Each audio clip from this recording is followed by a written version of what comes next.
Power கட்னால வேகாது puffs சாப்பிட்றோம். Current எப்போ வரும்னு தெரியல. வெயிட் பண்ணி டைம் ஆச்சுன்னு சொல்லிட்டு சாப்பிட்றோம்.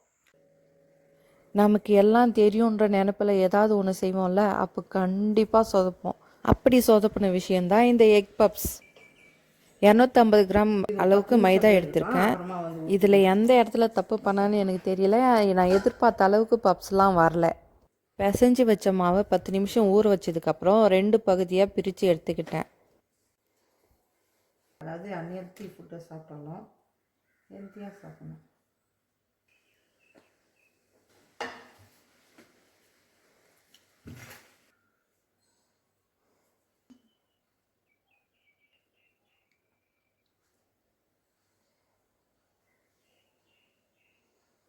சாண்ட்விச் மாதிரி இருக்குல்ல.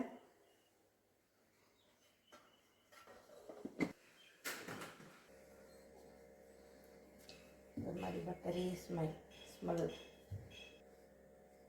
அப்படியே பண்ணுறபோது என் மூஞ்சியை காமிட்டேன். நான் அப்போ தான் என் மூஞ்சி எவ்வளோ கண்ணை கொடூரமாக நான் வச்சுக்கிறேன்னே தெரியுது.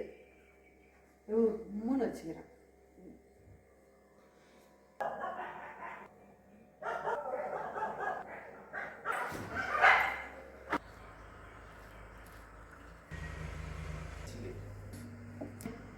மாவு பிசைகிற வரைக்கும் எங்களால் இருக்க முடிஞ்சது. ஆனால் முட்டை வேக வைக்கிற அளவுக்கு எங்களுக்கு பொறுமை இல்லை. அதை கிட்ட காமிக்காதுரா. இதை எடுத்து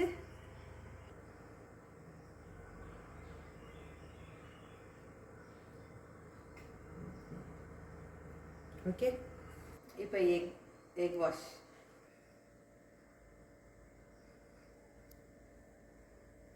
ஒன் 180 டிகிரியில் 10 நிமிஷம் ஆல்ரெடி ப்ரீஹீட் பண்ணி வச்சிட்டேன். இப்போ அது இன்னும் ரெடி ஆகல. டீ அது எடுத்துக்காங்க பசிக்குதுன்றதுனால. உனக்கு டீ லேட்டாக தட்டுமா அந்த பப்ஸ் வரும்போது? எடுத்துக்கூடா. இது வேற இது பண்ணுதுப்பா இன்னைக்கு. சுடுது. பவர் கட் பண்ணிட்டாங்க. மழை வர்றதுனால பவர் கட்டு வந்த வரைக்கும் சாப்பிடலாம்னு சொல்லிட்டு எடுத்துட்டு வந்தாச்சு. புஜி தட்டு எடுத்துட்டா. ஓகே, பப்ஸ் மாதிரி தெரியுது. ப்ரௌனா வரலையப்பா. பரவாயில்ல.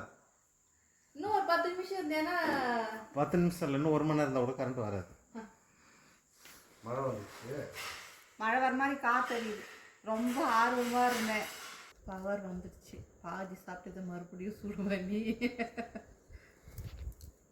சுடுது. பட் நான் எதிர்பார்த்த அளவுக்கு லேயர்ஸ் வரல. பப்ஸு கொலை பண்ணி சாப்பிட்றோம் இன்னைக்கு. நெக்ஸ்ட் டைம் மாவு இருக்குது. நெக்ஸ்ட் டைம் நான் நல்லா பண்ணுறேன். அது எப்படி சொல்கிறதுடா? Love me or hate me. Had me தான்.